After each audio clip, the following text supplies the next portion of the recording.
Hi guys, hope wherever you are and whatever you've been doing, you've had a sensational day so far. In the past few years, there have been lots of media articles warning us about the escalating number of children who are not active, who are overweight, and as a result, actually risk long-term health problems.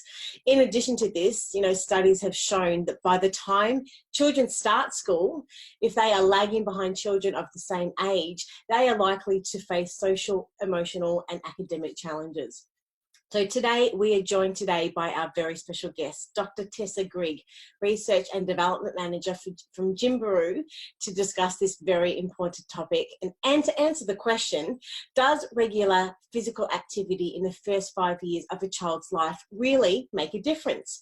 Now, Dr. Tessa Grigg is the Research and Education Manager at Toddler Kindy Gymbaroo and Kindyroo.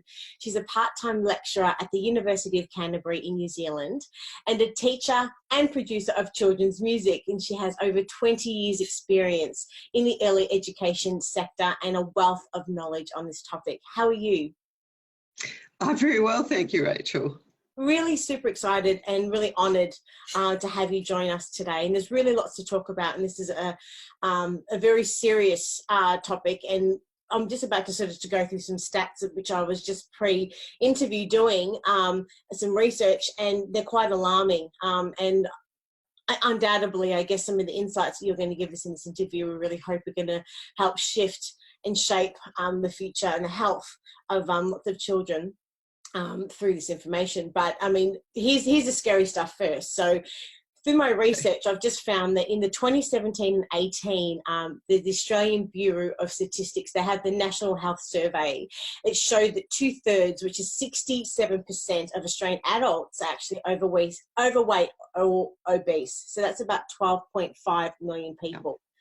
Now, that's actually an increase of 63.4% since the 2014-15 survey. So the numbers are just sort of really steadily increasing.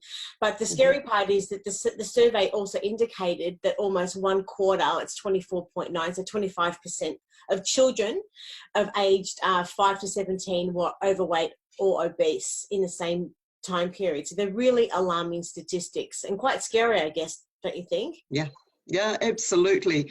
For educators like me, they're terrifying because they have such a big implication. And look, I guess the thing is, unfortunately, the rise in these numbers are just not numbers in a report. These are people's lives, and it's affecting us on all levels because from looking at holistically from society. But worldwide stats actually reveal that there's been a dramatic rise in childhood obesity in the past 20 years worldwide. So in your opinion, could you tell us why you think this is the case and what are the contributing factors? Well, quite clearly, there's been quite a lifestyle shift. A lot more families are living in urban settings than there used to be, and our reliance on transport, so we take the car everywhere, especially in countries where the public transport's not so good, the people just take their car. They don't wait for a bus or walk to the shop. They get in the car and they put their children in their car seats and off they go. So there are two contributing factors. One is the fact that we're just not moving anymore as much as we used to. We've got lots of labour-saving devices to help us so we don't need to move as much. And the second thing, of course, is the diet that we're eating, the amount of sugar, the amount of salt, the amount of processed food that we're needing, convenience food, to be able to cope with the busy lifestyles we've got. So it's been quite a big shift. And then, of course, you add in the latest phenomenon, which is really terrifying for people like me, and that is children's obsession, young children, very young children's obsession with screens. So instead of playing or running around outside, all they want to do is get mum's iPhone and watch a movie or watch a Teletubby jump up and down or do something, and that starts at a really young age, the power of the screen. So we've got parents these days, I know every generation thinks they've got some hard things to deal with, but parents these days have got it really hard because the pull of the screen is really strong, but the need of the child to move is more important. Lots to talk about on this topic, but I'd love to see from your experience in the sector, what changes have you personally seen throughout this time? I know you think you've just mentioned looking at it from the outside looking in, but what are your personal experiences with these changes in the last sort of 20 years? Well, when I started teaching, and it's more than 20 years ago, it's about 1,000 years ago, but when I started teaching, you're really hard pushed to find an overweight child in the school. So I started teaching at a school that had about 300 children, and you could probably count the overweight children on one hand. Now, when I walk through the playground, I teach music at a school still, and when I walk through the playground, I see multiple overweight children. And that's not something that I had seen when I first started. So for me, that's a huge change. The other quite big change is that I think, and I don't have the statistics for this, but I think shopping is listed as number one leisure activity for parents. And that's a problem as well. So the mindset of parents is you don't go out and kick a ball and, go to the park and have a picnic. That's not in their mindset. Their mindset is you go to the mall and you play on a playground that's, it's a playground, but it's not always very challenging. Lots of them are just really sort of, little entertainment places. So there's this really big shift in parents of how much they actually move themselves and how much they move with children. I think that's part of the change. For someone who hasn't read the article, could you give us a little bit of an overview what it's about and what inspired you to write it?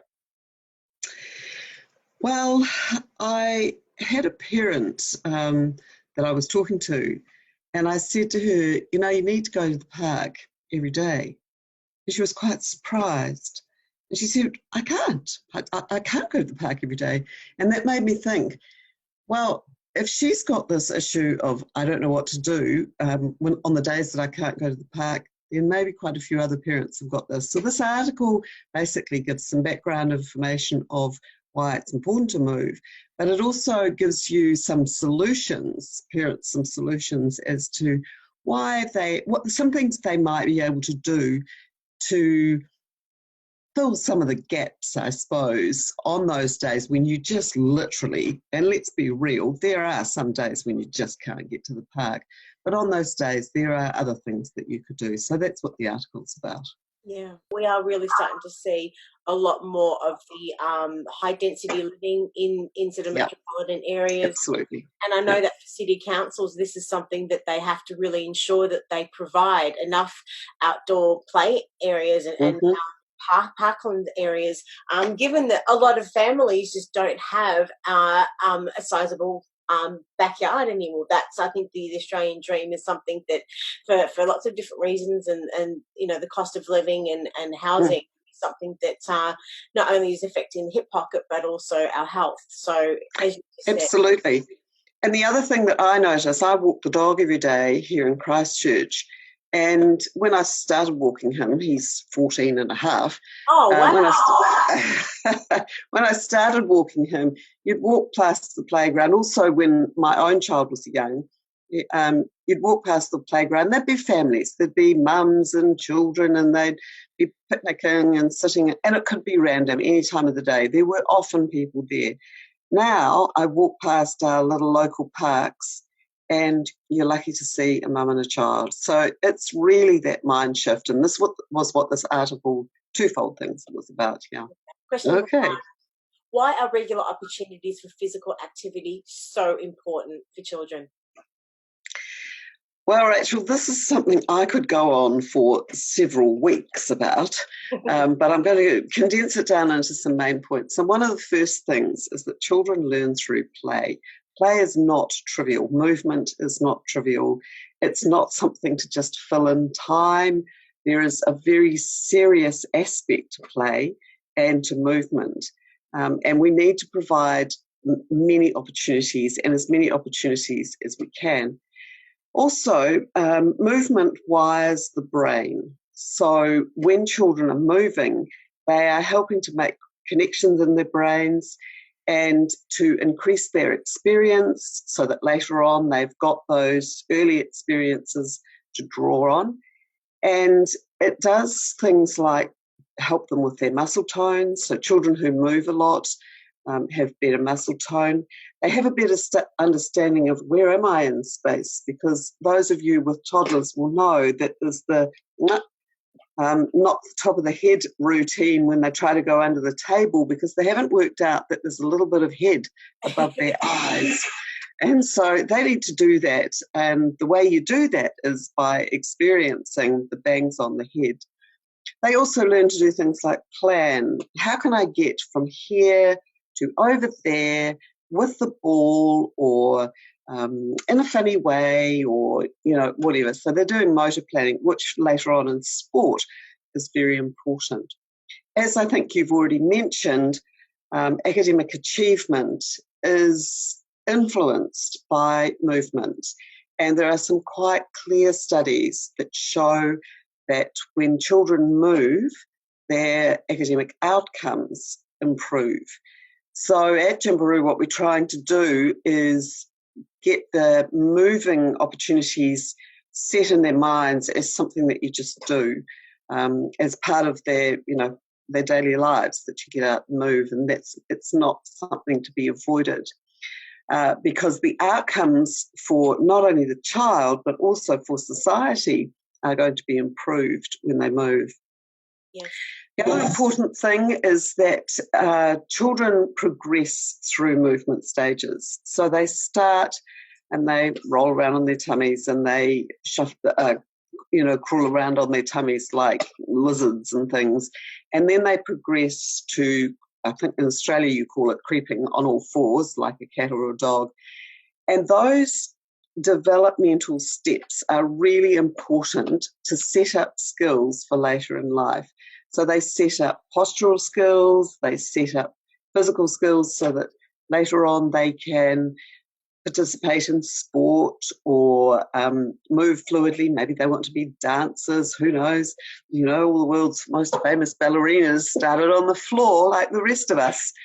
So those reasons, so allowing children to have good movement opportunities sets them up for what's going to happen later in their lives.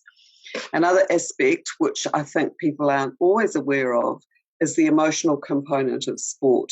Yes. And again, there have been some quite clear studies that show that movement improves mood. And so if we can get into the habit of, if you're feeling a little bit stressed, go and ride your bike or run around outside.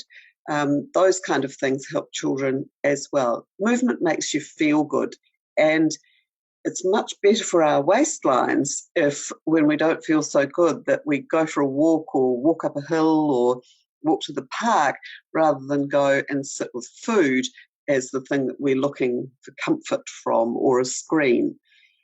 What's the earliest age that you think that children should be intentionally active from? What's your... Well, I'm a at-birth girl, so teaching parents of young babies how to give them good movement opportunities is pretty much, in my book, as important as teaching a mother of a 3- and 4-year-old what she should be doing with those. Because again, if you get the mum in the habit of going, oh, okay, let's look for a movement opportunity right from day one. Yep. Things are, yeah. The other things that movement does are with learning systems, like, let's take, for example, the eyes.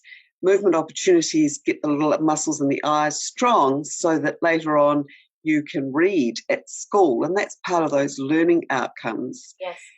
And as you've mentioned several times, and I can't say it enough, healthy bodies give us a longer, healthier, happier life. It reduces obesity and but generally makes us healthy. So from my perspective, and I know I'm a little bit one-eyed, but from my perspective, movement's pretty much as important as food and love. So they all go into the same category. Yes. let's get stuck into question number 2. What can parents do to increase the amount of time that children have to engage in physical activity? Well, again, as I've already said, my prescription for this is go to the park every day. So you have it in your headset that as well as giving my child lunch, we're going to go to the park every day. And that's for parents who are at home with their children in the weekend or whatever, children who are in preschool. The preschools do that. They know that children need to move.